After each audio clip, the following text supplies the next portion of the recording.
আগামী 3 কর্মদিবসের মধ্যে যদি অন্তর্বর্তীকালীন সরকার এই ফ্যাসিবাদী আমলাদের বিরুদ্ধে যথাযথ ব্যবস্থা না নেয় তাহলে আমরা সচিবালয়ের অভিমুখে ফ্যাসিবাদ উৎখাত যাত্রা কর্মসূচি পালন করব। আমরা বলেছি ইতিমধ্যে আপনি চাপান কেন?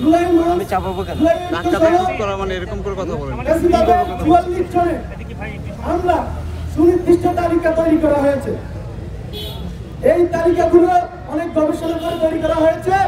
এরা সরাসরি আওয়ামী লীগের আমলে বিভিন্ন ধরনের ফ্যাসিবাদী কার্যক্রমে লিপ্ত ছিল। আমরা বলেছি আগামী 3 কর্মদিবসের মধ্যে যদি অন্তর্বর্তীকালীন সরকার এই ফ্যাসিবাদী আমলাদের বিরুদ্ধে যথাযথ ব্যবস্থা না নেয় তাহলে আমরা সচিবালয়ের অভিমুখে ফ্যাসিবাদ উৎখাত যাত্রা কর্মসূচি পালন করব। সেই কর্মসূচিটি গতকাল রাত 10টায় আমরা মিছিল সহকারে এসে সারা রাত এখানে আমরা অবস্থান কর্মসূচি চালিয়েছি। সারা রাত আমরা ঘুমাইনি, দিনেও আমরা ঘুমাইনি। আজকে রৌদ্রের মধ্যে থেকে আমরা ফ্যাসিবাদের উৎখাতের স্লোগান দিয়েছি। একটা পর্যায়ে সচিবালয়ের পক্ষ থেকে স্বরাষ্ট্র উপদেষ্টার দপ্তর থেকে আমাদেরকে বার্তা পাঠানো হয় যে আমাদের বক্তব্যগুলো তারা শুনবে। পরবর্তীতে আমরা সেখানে যাই, গিয়ে আমরা তাদের সঙ্গে কথা বলি। তারা আমাদেরকে জানিয়েছে আগামী 1 সপ্তাহের মধ্যে তারা এই বিষয়ে বিশ্লেষণ করে একটি আলোচনা সাপেক্ষে পদক্ষেপের চিন্তাধারা করছে এবং করবে।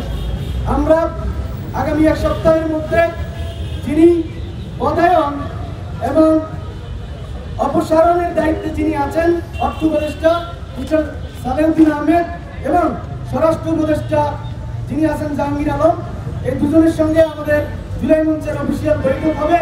সেই বৈঠকে সুনির্দিষ্ট দিন তারিখ তারা ঘোষণা করবেন এই তালিকাটা অনুসারে। সেই তালিকাটা আমরা দিয়েছি। তারা বলেছেন যে তারাও একটা তালিকা করেছে যেটা সম্পূর্ণ মিলে গেছে।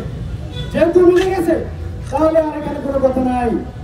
আমরা দেখতে পাচ্ছি এখন পর্যন্ত সচিবালয়ে অস্থির অবস্থা বিরাজ করছে। এটা বাংলাদেশের হৃৎপিণ্ড।